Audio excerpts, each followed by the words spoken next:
ब्रह्म सूत्र के तृतीय अध्याय के चतुर्थ पाद के 14वें अधिकरण का विचार हम लोग कर रहे हैं। इस अधिकरण के भाष्य के द्वारा इस अधिकरण का विषय संशय तथा पूर्व पक्ष इन तीन अंशों को बताया गया। टीका में टीकाकार ने इस अधिकरण का अपने से पूर्ववर्ती अधिकरण के साथ दृष्टांत भाव संबंध बताया और पूर्व पक्ष तथा सिद्धांत मत में जो फल भेद होता है उसे भी बताया। सिद्धांत अंश अवशिष्ट है। अधिकरण में कुल 6 अंश हुआ करता है। विषय, संशय, पूर्व पक्ष, सिद्धांत, संगति और फल 5 अंश हो गए हैं। विषय है बृहदारण्यक उपनिषद के तृतीय अध्याय के पंचम ब्राह्मण का वह वाक्य जिसमें एक अवान्तर वाक्य शेष है अथ मुनि। इस वाक्यस्थ मौन पदार्थ को विषय बना करके संशय हुआ कि अथ मुनि इस वाक्य के द्वारा मौन अविधेय है या विधेय है। पूर्व पक्षी ने अपना निश्चय बताया इस वाक्य के द्वारा मौन का विधान नहीं किया जा रहा है। सिद्धांति ने पूर्व पक्षी से उसकी प्रतिज्ञा का साधक हेतु पूछा कि कस्मात् कारणात् अनेन वाक्येन मौनम न विधीयते। वो कौन सा हेतु है जिस हेतु से आप कह रहे हो कि अथ मुनि यह वाक्य मौन का विधान नहीं करता है। तो हेतु बताया पूर्व पक्षी ने प्राप्तत्वात्। जो प्राप्त अर्थ होता है वह अविधेय होता है। पूर्व पक्षी के अनुसार अथ मुनि इस वाक्यस्थ मौन पदार्थ अप्राप्त नहीं है, प्राप्त है। तो कहा कैसे प्राप्त है? तो कहा कि जब मौन शब्द का अर्थ करते हैं ज्ञान, तो उस समय तो उसी वाक्य के पूर्व में जो अवान्तर वाक्य शेष है पांडित्यम निर्विद्य बाल्येन तिष्ठासेत, इस वाक्यस्थ पांडित्य शब्द से मौन प्राप्त है। पांडित्य शब्द का अर्थ है ज्ञान और मौन शब्द का अर्थ भी ज्ञान है। तो पांडित्य शब्द से ही मौन प्राप्त होने के कारण मौन का अथ मुनि इस वाक्य के द्वारा विधान नहीं होगा। और जब मौन शब्द का अर्थ संन्यास करते हैं तो वह भी प्राप्त ही है। वो किससे प्राप्त है? तो उससे भी पूर्ववर्ती जो वाक्य शेष है आत्मानं विदित्वा पुत्रे सनायाश्च वित्ते सनायाश्च लोके सनायाश्च युत्थाय अथ भिक्षाचर्यन चरन्ति, ये जो वाक्य शेष है इससे संन्यास प्राप्त है। इसलिए मौन शब्द जब संन्यास अर्थ में आएगा तो भी प्राप्त ही होने के कारण अथ मुनि इस वाक्य से उसका विधान करने की आवश्यकता नहीं है। तो दोनों अर्थ में यह अथ मुनि शब्द हो जाएगा, वाक्य हो जाएगा अनुवाद। वो किस लिए है अनुवाद? तो प्रशंसा के लिए।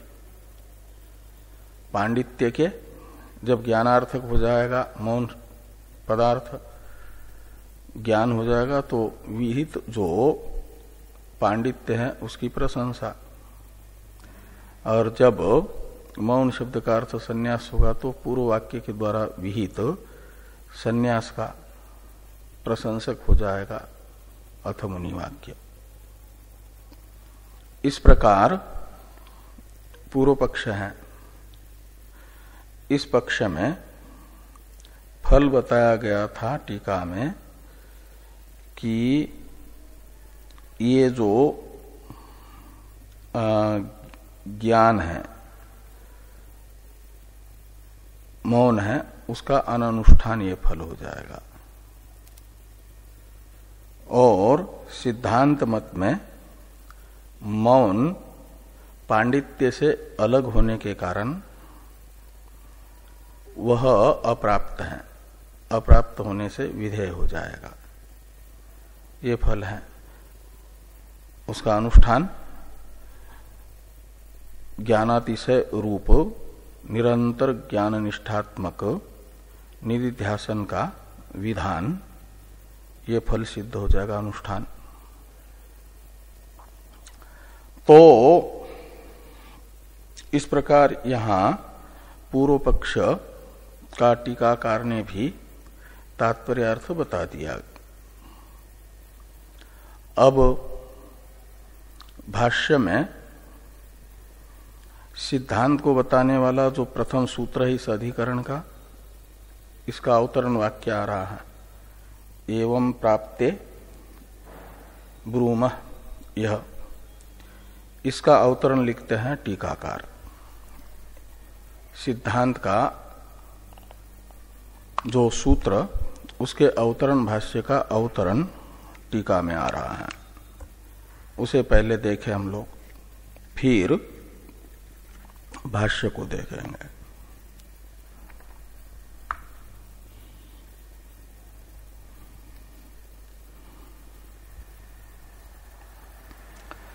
तो टीका में है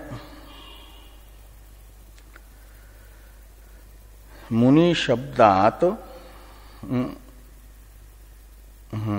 शब्दात विज्ञानातिशय प्रतीयते तस्य ज्ञान मात्र वाची पांडित्य शब्दात न प्राप्ति नापि मुनि शब्द परिव्राड वाचक वाल्मीक्यादिषु प्रयुज्यमानत्वात् तस्मात् अप्राप्तम मौनम अपूर्वत्वात् विधिम कल्पयति इति सिद्धांतयति एवं इत्यादिना। यह अवतरण है। इसमें बताया जा रहा है अथ मुनि वाक्य के द्वारा मौन का विधान हो रहा है। उस वाक्य में मौन विधेय है, ये सिद्धांत है। तो मौन को विधेय बताने के लिए ये दिखाना पड़ेगा कि मौन अप्राप्त है, ये बताना पड़ेगा।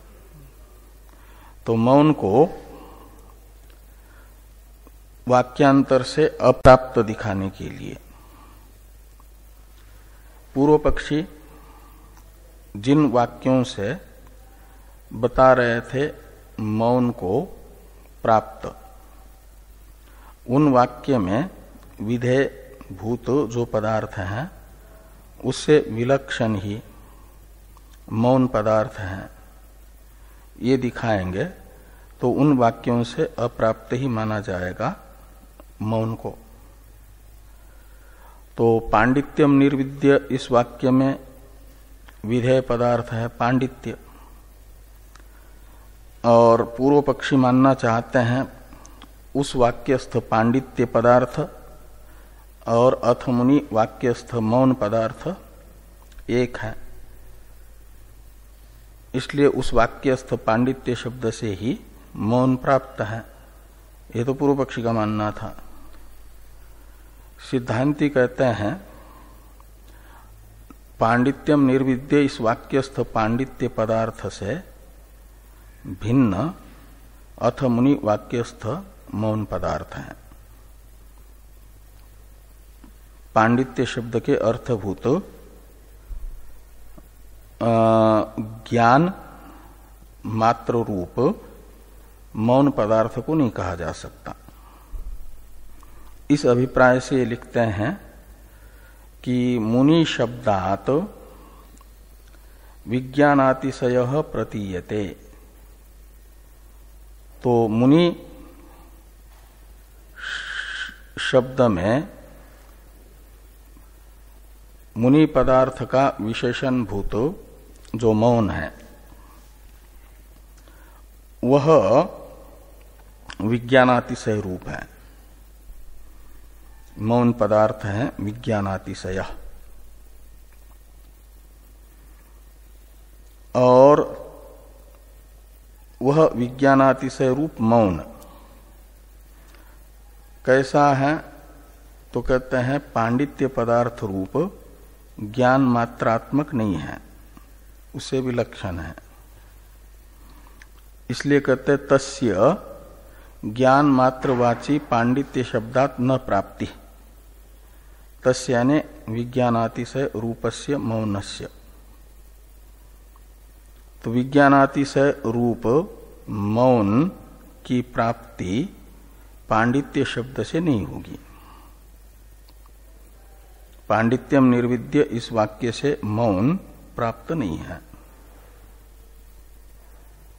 ऐसा क्यों है? तो कहते पांडित्य शब्द मौन शब्द जिस विज्ञानातिशय को बताता है उस विज्ञानातिशय मात्र को नहीं बताता पांडित्य शब्द, अपितु ज्ञान सामान्य को बताता है। इसलिए कहा कि ज्ञान मात्रवाची। ज्ञान मात्रवाची यानी ज्ञान सामान्यवाची। उपनिषदों का तात्पर्य निर्णय अनुकूल विचारात्मक जो ज्ञान है उस ज्ञान मात्र का वाचक है पांडित्य शब्द। और मौन शब्द ज्ञान विशेष का वाचक है। विज्ञान अतिशय का अर्थ होता है विज्ञान विशेष। अतिशय शब्द का अर्थ है विशेष। तो विज्ञान विशेष विज्ञान सामान्य से भिन्न है। पांडित्य शब्द सामान्य विज्ञान का ज्ञान का परामर्शक है और विज्ञान विशेष का परामर्शक है मौन शब्द।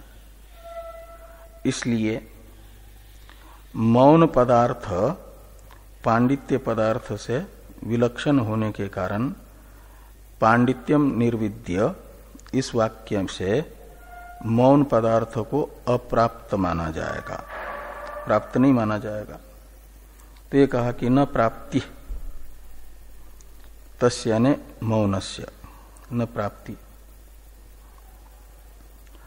आगे कहते हैं नापि मुनि शब्द परिव्राड वाचक। पूर्व पक्षी ने कहा था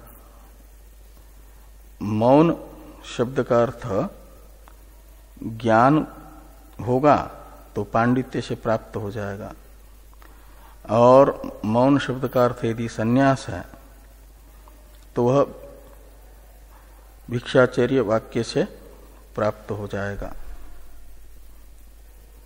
ये जो पूर्व पक्ष ने कहा था। और ज्ञान शब्द का क्या मौन शब्द का अर्थ संन्यास है करके सिद्धांती कहते हैं कि मौन शब्द का अर्थ संन्यास नहीं है।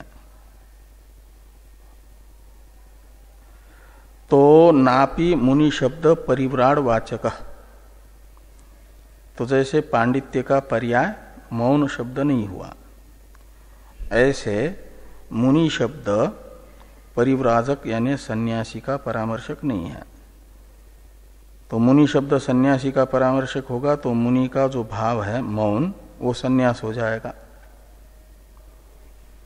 लेकिन मुनि शब्द का अर्थ ही सन्यासी नहीं है, इसलिए मौन का अर्थ सन्यास नहीं होगा।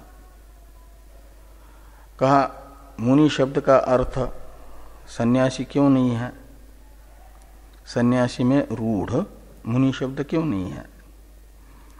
तो कहते रूढ़ तो तब माना जाएगा जब वह सन्यासी से अतिरिक्त में प्रयुक्त नहीं होगा। सन्यासी में ही मुनि शब्द का प्रयोग होगा, सन्यासी से अतिरिक्त में मुनि शब्द का प्रयोग नहीं होगा, तो सन्यासी में रूढ़ माना जा सकता है मुनि शब्द को। लेकिन मुनि शब्द का प्रयोग सन्यासी से अतिरिक्त में भी देखा जा रहा है। इसे कह रहे हैं कि वाल्मीक्यादिषु प्रयुज्यमानत्वात्, तो वाल्मीकि आदि में, वाल्मीकि मुनि ये कहा जाता है ना, और आदि शब्द से व्यास जी को लीजिए। गीता के 10वें अध्याय में मुनियों में मैं व्यास हूं करके भगवान कहते हैं, मुनि नाम अप्यहम व्यासः। तो ये कहते हैं कि वाल्मीकि आदिषु प्रयुज्यमानत्वात्, और ये लोग सन्यासित्वेन रूपेण प्रसिद्ध नहीं है। वाल्मीकि और ये व्यास आदि ऋषि हैं, गृहस्थ, न कि सन्यासी। इसलिए ये नहीं कहा जा सकता कि मुनि शब्द सन्यासी में रूढ़ है, सन्यासी का वाचक है।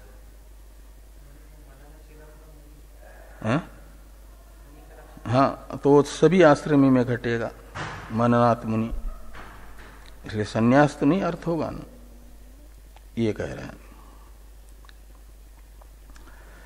तो वाल्मीक्यादिषु प्रयुज्यमानत्वात्, वाल्मीकि आदि में भी मुनि शब्द का प्रयोग शास्त्र में देखा जा रहा है, इसलिए मुनि शब्द का अर्थ सन्यासी नहीं है, ये कहा।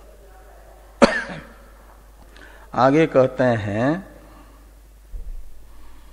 तस्मात्, तो इस प्रकार ये मौन शब्द का अर्थ, चाहे मौन शब्द का अर्थ पारिव्राज्य भी नहीं हुआ, क्या नाम, पांडित्य भी नहीं हुआ और पारिव्राज्य भी नहीं हुआ।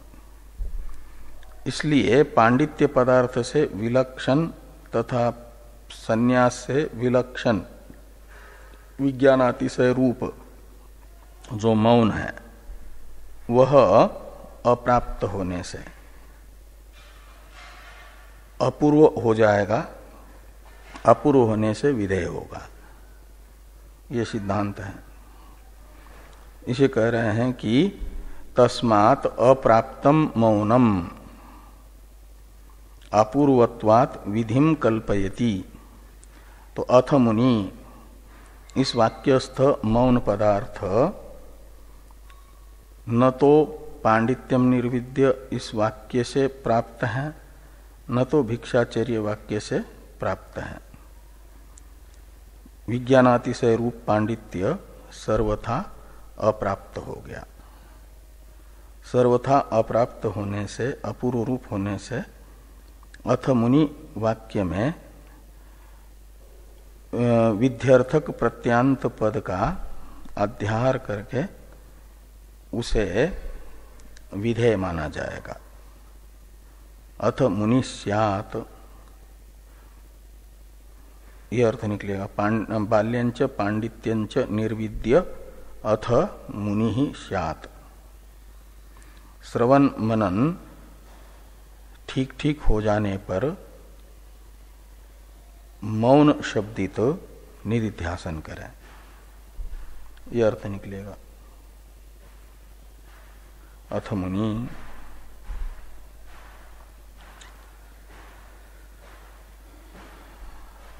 तो इसी अभिप्राय से कहते हैं कि तस्मात् अप्राप्तम मौनम अपूर्वत्वात् विधिम कल्पयति इति सिद्धांतयति एवं इत्यादिना, एवं इत्यादि से ये सिद्धांत बताया जा रहा। आगे हैं अब मूल सूत्र। मूल सूत्र से ही सिद्धांत बताया जा रहा। सूत्र का अवतरण था वो वाक्य भाष्य में। तो इस अधिकरण के सिद्धांत को बताने वाले प्रथम सूत्र का उच्चारण कर ले पहले हम लोग। सहकार्यांतर विधि ही पक्षेण तृतीयम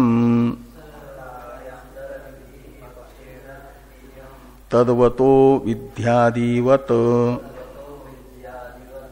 सहकार्यांतर विधि ही पक्षेण तृतीयम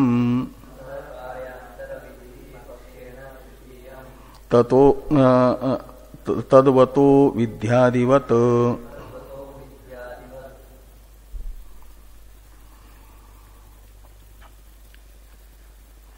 तो 5 पद हैं इस सूत्र में, जैसे छपे हैं वैसे ही 5 पद है अलग अलग। सहकार्यांतर विधि एक पद है, पक्षेण दूसरा है, तृतीयम तीसरा, तद्वतः चौथा और विद्यादिवत 5वां।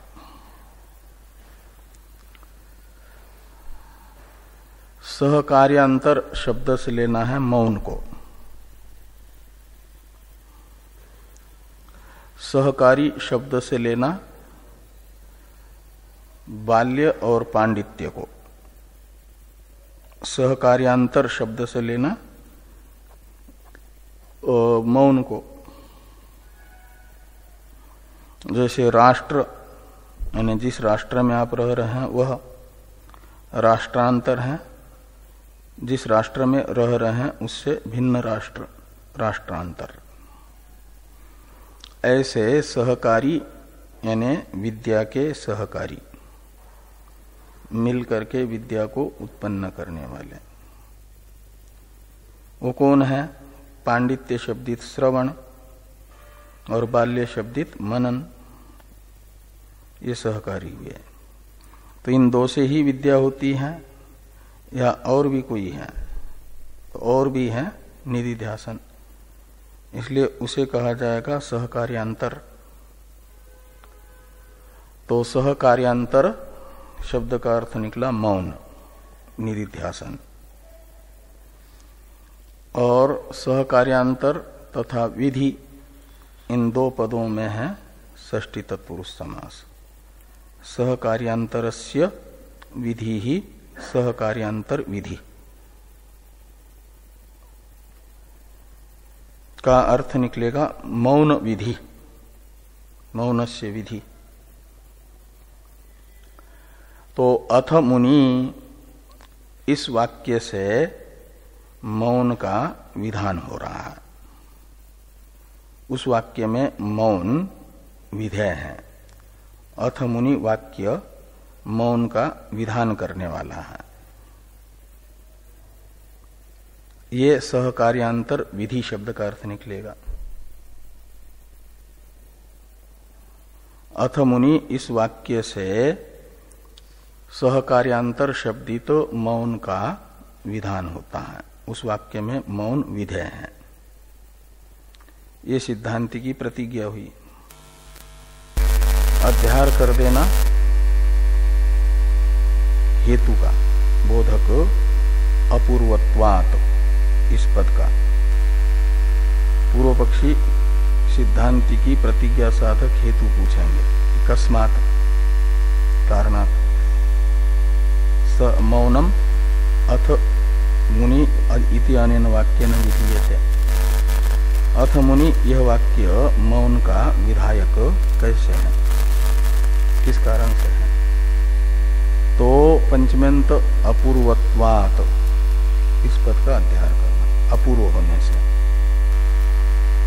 जैसे पांडित्य और बाल्य अपूर्व होने से, पांडित्यम निर्विद्य बाल्येन तिष्ठासेत, इस वाक्य में वे विधेय हैं। पांडित्य शब्दित श्रवण, बाल्य शब्दित मनन। क्यों? तो अपूर्व है। तो कहते हैं जैसे पांडित्य तथा ये बाल्य अपूर्व होने से विधेय हैं। उन पांडित्यम निर्विद्य अथ बाल्य न तिष्ठासित इस वाक्य में ऐसे ही अपूर्व होने से सहकार्यांतर शब्दित मौन भी अथ मुनि इस वाक्य में विधेय है। ये सहकार्यांतर विधि अपूर्वत्वात् इतने का अर्थ हो जाएगा।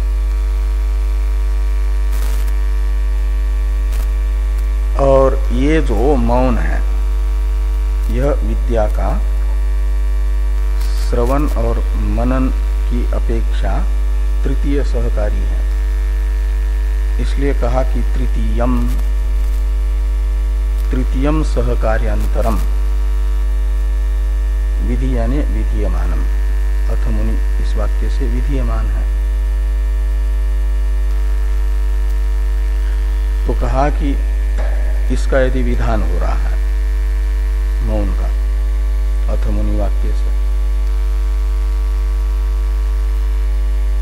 तो साधन है तो उसका कोई न कोई अधिकारी भी होना चाहिए ना।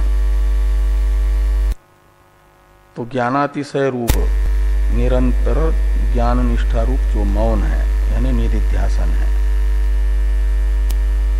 उसका अधिकारी कौन है?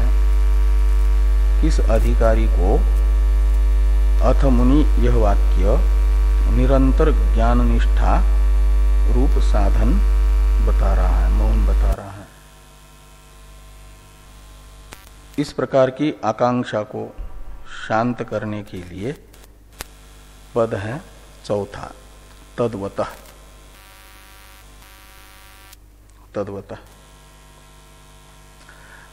तद्वतः में तत् शब्द का अर्थ है विद्या,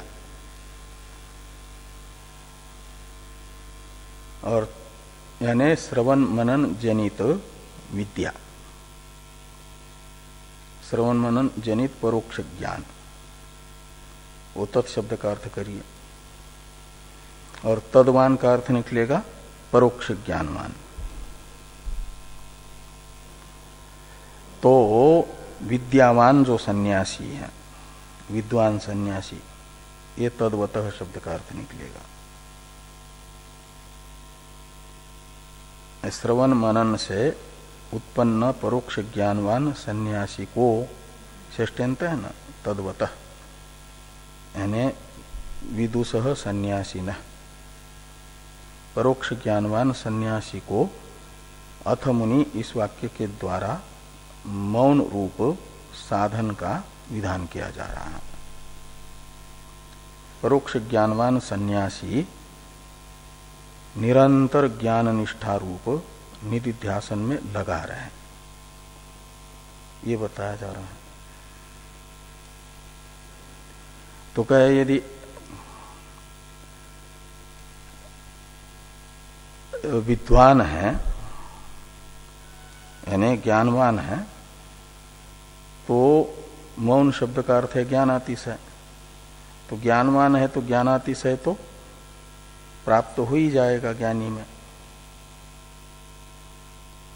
उसका विधान करने की जरूरत नहीं है।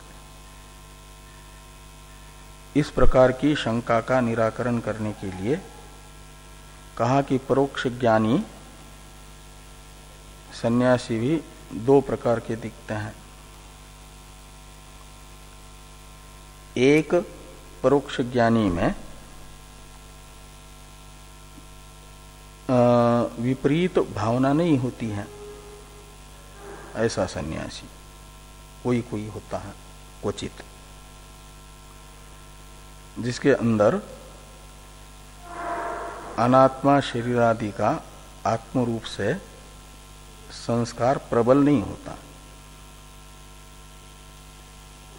तो प्रबल न होने से जो श्रवण मनन जनित ज्ञान है, उस ज्ञान के विषयभूत ब्रह्मात्म एकत्व में अहंता स्थापन करने में वह बाधक नहीं होता। विपरीत भाव, विपरीत संस्कार। और कोई ऐसे होते हैं अधिकतर जिनके अंदर विपरीत संस्कार प्रबल होता है, और प्रबल विपरीत संस्कार जिनके अंदर है उन्हें अपने उस विपरीत संस्कार के प्राबल्य अवस्था में,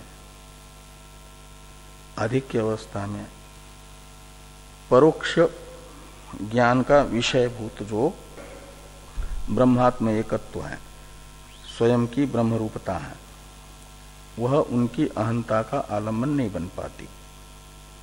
उनकी अहम वृत्ति को वह प्रबल विपरीत भावना, अपना जो विषय है अनात्मा कार्यकरण संघात, उसे आलम्बन बनाने के लिए अहम वृत्ति को बलात् खींच करके ले जाती है। इसलिए गीता में कहा विपरीत भावना से भावित जो मन है वह श्रवण मनन जनित जो प्रज्ञा है उसका बलात् अपहरण करता है और अनात्मा कार्यकरण संघात में उसे स्थापित करता है। तदस्य हरति प्रज्ञाम वायुर्नाव मीवांभसी। तो तत् यानी विपरीत भावना से भावित मन, वह अस्य यानी विदुषः सन्यासिनः प्रज्ञा यानी श्रवण मनन जनित बुद्धि, अहम ब्रह्मास्मि इत्यादि का परोक्ष ज्ञान, ये प्रज्ञा है और इसे हरति हरण कर लेता है, और हरण करके कहाँ रखता है? अपने विषय में। उसका विषय क्या है? विपरीत भावना का यानी संस्कार का अनात्मा कार्यकरण संघात, उसी में स्थापित करके फिर विषय चिंतन में लगा देता है। तो इस प्रकार अनात्मा कार्यकरण संघात में वो विपरीत भावना से भावित मन श्रवण मनन जनित प्रज्ञा को ले जाता है। ये गीता कह रही है। तो ऐसी विपरीत भावना प्रबल अधिकतर लोगों में होती है। इसलिए परोक्ष ज्ञान होने पर भी आभानापादक आवरण का निवर्तक अपरोक्ष ज्ञान में वो परिणत नहीं हो पाता। परोक्ष ज्ञान उस पक्ष में, जिस पक्ष में प्रबल विपरीत भावना है, कहते हैं मौन का विधान आवश्यक है। इसे बताने के लिए पक्षेण ये पद है। पक्षेण, हाँ, वही परोक्ष ज्ञान को ही अदृढ़ अपरोक्ष ज्ञान कहते हैं। जिन लोगों के मत में तत्वमशादी वाक्यों से अपरोक्ष ही होता है, यानी शब्द से अपरोक्ष भी होता है जिस शब्द का विषय सन्निहित है।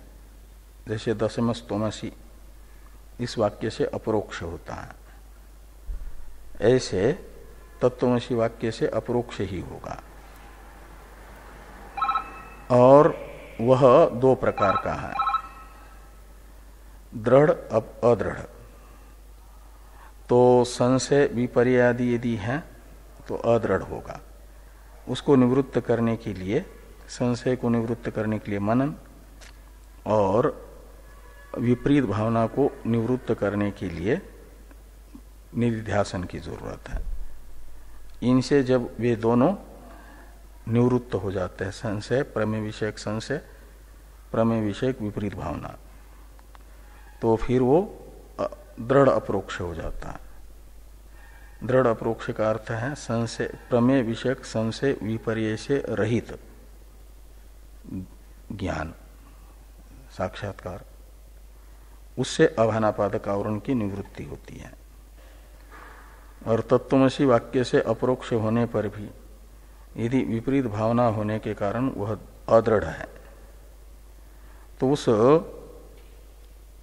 अपरोक्ष में अदृढ़ता का प्रयोजक विपरीत भावना की निवृत्ति के लिए मौन का विधान आवश्यक है। ये यहाँ पर पक्षेण यह पद प्रयोग करके व्यास जी बताते हैं। जो द्वितीय पद है ना पक्षेण, तो जिन सन्यासी विद्वान सन्यासियों में तत्वमसि वाक्य से अर्थात श्रवण मनन से ज्ञान हुआ है लेकिन अदृढ़ अपरोक्ष ज्ञान है और अदृढ़ता का प्रयोजक विपरीत भावना चित्त में प्रबल है, उस पक्ष में ये पक्षेण का अर्थ है। सहकार्यांतर विधि, ये अथ मुनि ही इस वाक्य से मौन का विधान किया जा रहा है, ये कहते हैं मुनि।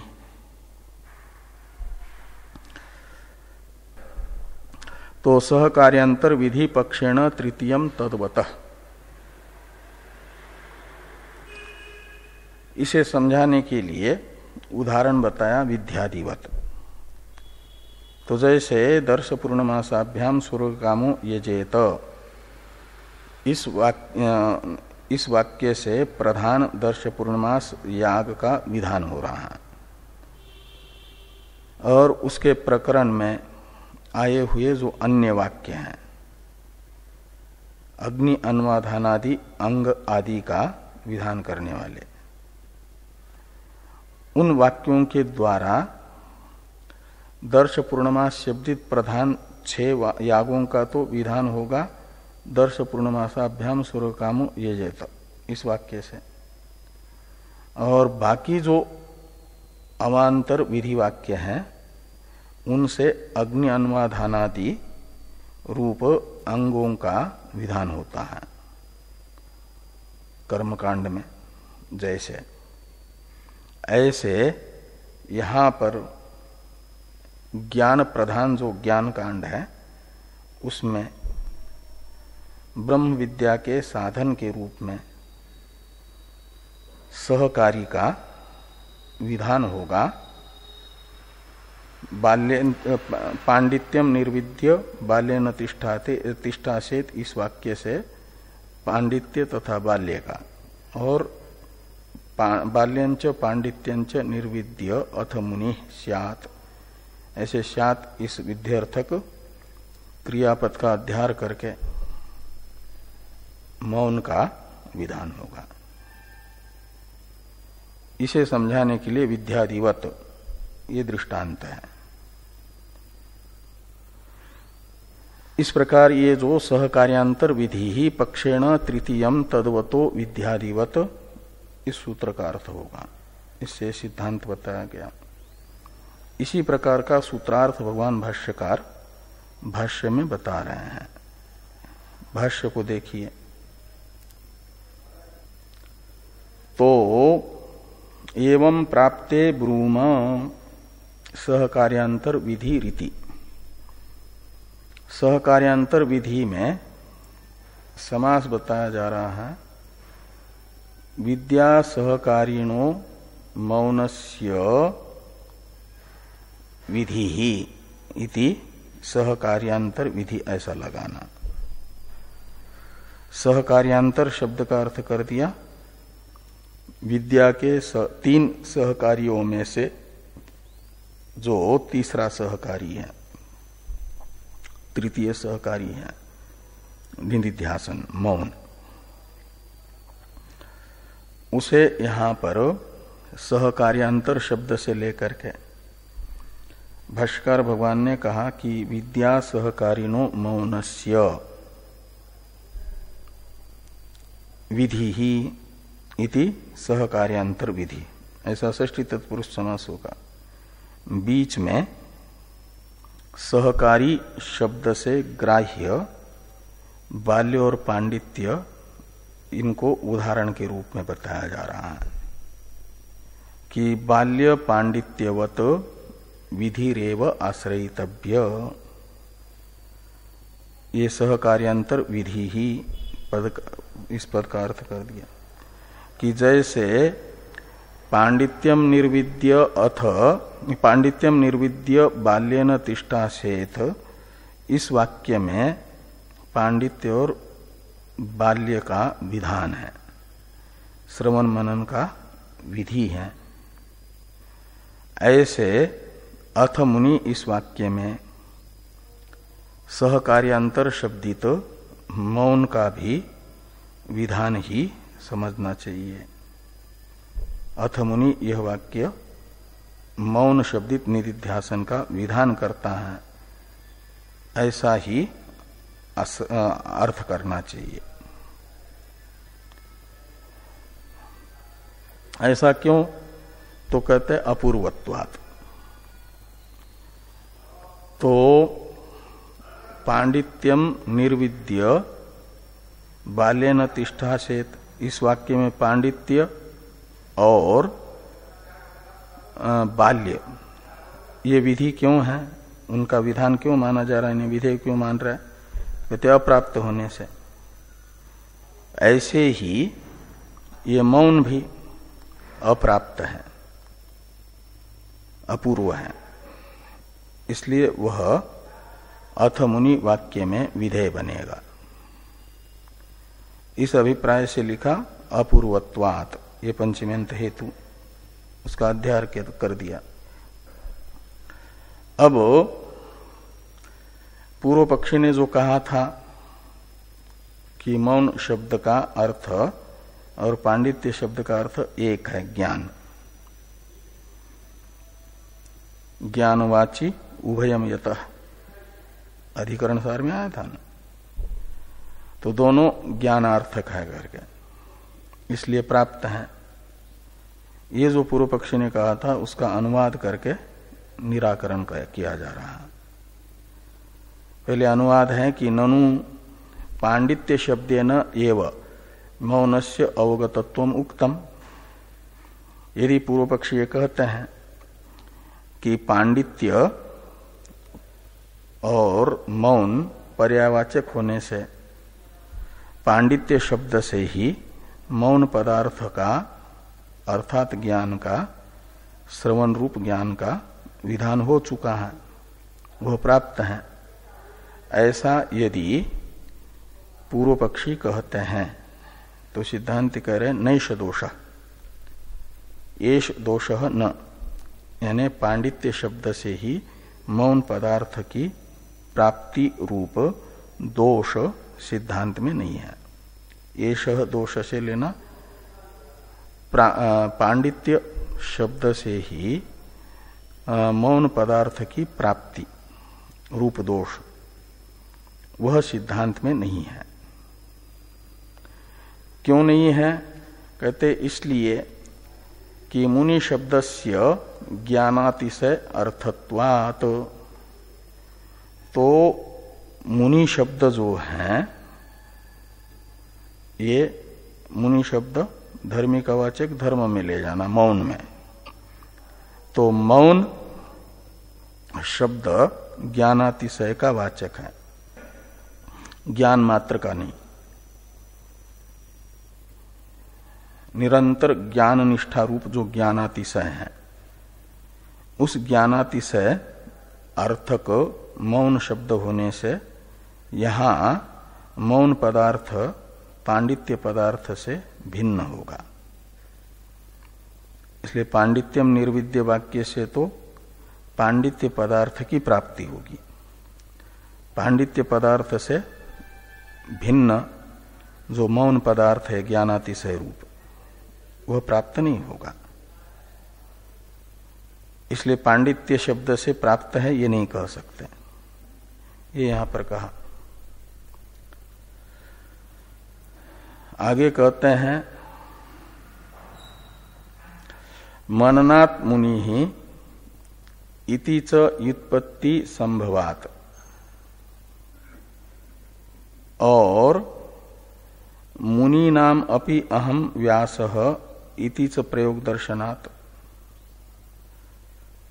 तो ये मननात् मुनि ऐसी उत्पत्ति करते हैं तो ज्ञानातिशय रूप अर्थ मौन शब्द का निकलता है।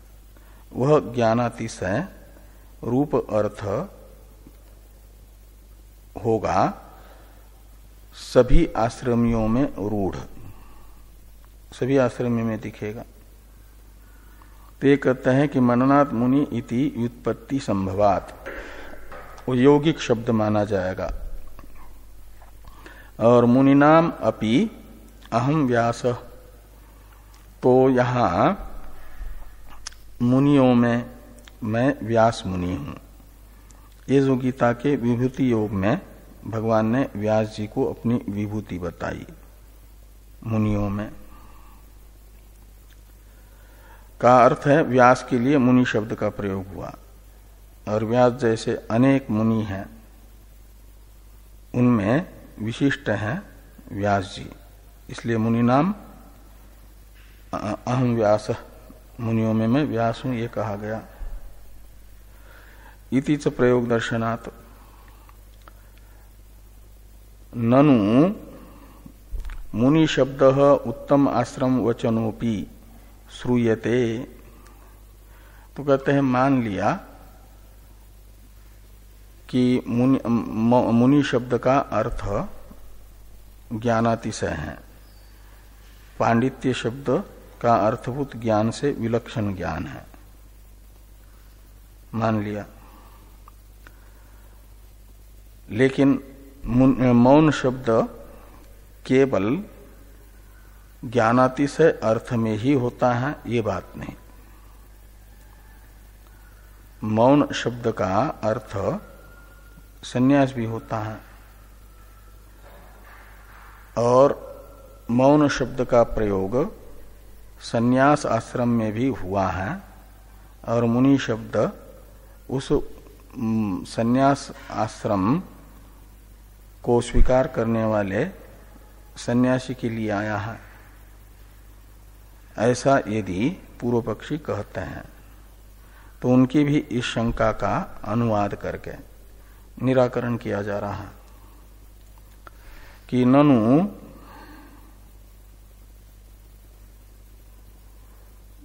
मुनि शब्द उत्तम आश्रम वचनोपि श्रूयते। मुनि शब्द यानी मौन शब्द, उत्तम आश्रम कहते हैं संन्यास आश्रम को, तो संन्यास आश्रम का वाचक भी मौन शब्द श्रुति में देखा जा रहा है। ये कहां पर? तो कहे ये है श्रुति नहीं, आपस्तंभ वाक्य। तो गार्हस्थ्यम आचार्य कुलम मौनम वानप्रस्थम इत्यत्र, तो ये 4 आश्रम बताए गए। एक गार्हस्थ्य आश्रम, दूसरा आचार्य कुल आश्रम यानी ब्रह्मचारी आश्रम, और वानप्रस्थ आश्रम, और चौथा आया मौन शब्द। तो ये जो 3 शब्द हैं 3 आश्रमों के परामर्शक हैं। तो मौन शब्द यहां पर आश्रम वाचक शब्दों के साथ प्रयुक्त मौन शब्द जो आश्रम बचा हुआ है उसका परामर्शक हो जाएगा। तो 3 आश्रम बताए गए, आचार्य कुल शब्द से ब्रह्मचारी आश्रम, गार्हस्थ्य शब्द से गृहस्थ आश्रम, और वानप्रस्थ शब्द से वानप्रस्थ आश्रम। तो बचा सन्यास, तो मौन शब्द से सन्यास को बताया जाएगा। तो गारस्थ्यम आचार्य कुलम मौनम वानप्रस्थम इत्यत्र मुनि शब्द उत्तम आश्रम वचनोपि श्रूयते। सन्यासी का परामर्शक हुआ, मौन है सन्यास, और वह मौन रूपी सन्यास जिसका हुआ है उसे कहा जाएगा मुनि यानी सन्यासी। इस प्रकार की शंका यदि कोई करता है तो कहते हैं ये शंका करना भी उचित नहीं है। न, तो न का अर्थ है मौन शब्द का रूढ़ अर्थ सन्यास नहीं है। ये पारिशेष लभ्य अर्थ है, इसे रूढ़ अर्थ नहीं कहा जाता। प्रसिद्ध अर्थ, वाच्यार्थ नहीं कहा जाता। इस अभिप्राय से लिखते हैं कि वाल्मीकिर मुनि ही पुंगव इत्यादिषु व्यभिचार दर्शनात्। कहे यदि मुनि शब्द का अर्थ सन्यासी होगा तो वाल्मीकिर मुनि पुंगव, ये जो वाक्य है यहां पर वाल्मीकि का एक विशेषण मुनि पुंगव यह बता करके बताया जा रहा, मुनियों में श्रेष्ठ। पुंगव शब्द का अर्थ होता है श्रेष्ठ, मुनि पुंगव का अर्थ हो जाएगा मुनियों में श्रेष्ठ। तो वाल्मीकि मुनियों में श्रेष्ठ है। क्यों? तो जिनके द्वारा लिखित रामायण का याथार्थ प्रकट करने के लिए, जैसा राम अवतार तो बाद में हुआ और रामायण पहले लिखी गई, और वाल्मीकि जी ने जैसा लिखा बिल्कुल वैसा ही भगवान ने अवतार लेकर के किया पूरा राम अवतार में। तो पूरा का पूरा एक अवतार परमेश्वर का जिनके वाक्यार्थ का अनुसरण करने के लिए हुआ, वे मुनियों में श्रेष्ठ हैं। वाल्मीकि अलग है, वशिष्ठ अलग है। वशिष्ठ तो राम जी के गुरु हैं और वाल्मीकि वे अलग हैं। वाल्मीकि के आश्रम में राम जी के जो दो पुत्र हैं उनका जन्म हुआ, लव और कुश का। सीता को जब लक्ष्मण ने जंगल में छोड़ दिया ना, तो वो फिर सीता वाल्मीकि जी के आश्रम में रही। और वशिष्ठ जी तो राम जी के पुरोहित हैं और गुरु भी हैं, विद्या गुरु भी हैं और कुल गुरु भी हैं।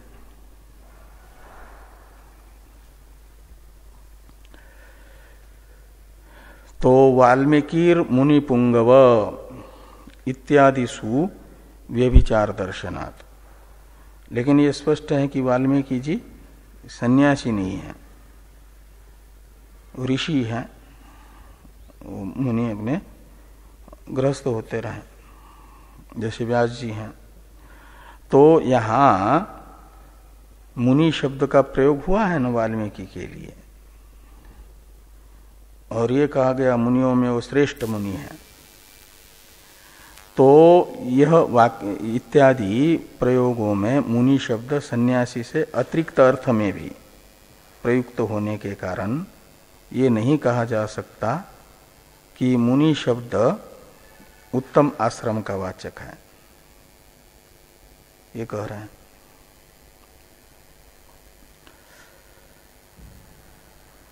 तो कहा फिर गारहस्थ्यम आचार्य कुलम मौनम वानप्रस्थम,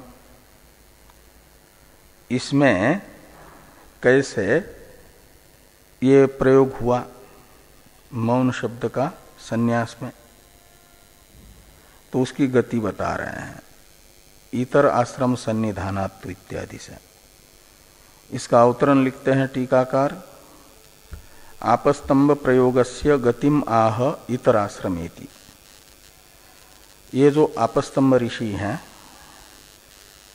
उनका वाक्य है गारहस्थ्यम आचार्य कुलम मौनम वानप्रस्थम, और उनके इस वाक्य में जो मौन शब्द संन्यास आश्रम के लिए प्रयुक्त हुआ उसकी गति बता रहे हैं कि इतर आश्रम सन्निधानात्तु पारिशेषात तत्र उत्तम आश्रम उपादानम ज्ञान प्रधानत्वात् उत्तम आश्रमस्य। तो कहते हैं इतर आश्रम बाकी जो तीन आश्रम हैं और उनके वाचक शब्द हैं गारहस्थ्य आचार्य कुल वानप्रस्थ।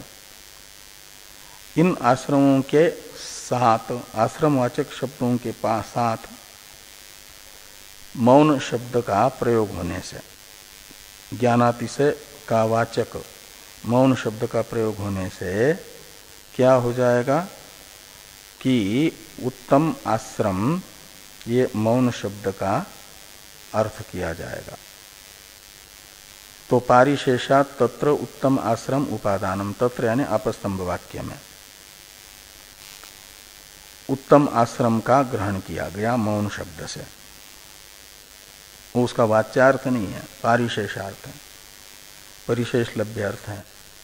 ऐसा क्यों, दूसरा क्यों अर्थ नहीं लिया गया, सन्यासी अर्थ क्यों लिया जा रहा? कहते इसलिए कि जो मौन शब्द का मुख्यार्थ है ज्ञानातिशय, और उस ज्ञानातिशय प्रधान होता है संन्यास आश्रम। उस दृष्टि से संन्यास आश्रम में ज्ञान की प्रधानता होती है।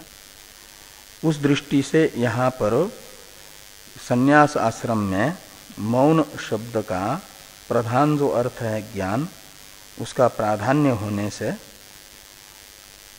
प्रधानतया ज्ञानातिशय के वाचक मौन शब्द से वहाँ पर पारिशेषात संन्यासाश्रम ये अर्थ लिया गया। तो कहते हैं ज्ञान प्रधानत्वात् उत्तमाश्रमस्य, उत्तम आश्रम यानी संन्यासाश्रम ज्ञान प्रधान होने से ज्ञानातिशय का वाचक मौन शब्द से उत्तम आश्रम बाकी आश्रम वाचक शब्दों के सन्निधि में अर्थ किया गया। तस्मात् बाल्य पांडित्यापेक्षया तृतीयम इदम मौनम ज्ञानातिशय रूपम विधीयते। तो पांडित्य और बाल्य की अपेक्षा से तीसरा जो यह ज्ञान का अंतरंग साधन है मौन शब्दित ज्ञानातिशय निधिध्यासन, उसका अथ मुनि इस वाक्य के द्वारा विधान किया जा रहा है। ये सहकार्यांतर विधि तृतीयम, इन दो पदों का भाष्य में अर्थ हुआ। बाकी जो चार पद हैं, ये तीन पद हैं पक्षेण तद्वतो विद्याधिपत, इनकी व्याख्या आगे आ रही है, उस पर चर्चा हम लोग कल करेंगे। ओम पूर्णमदः पूर्णमिदं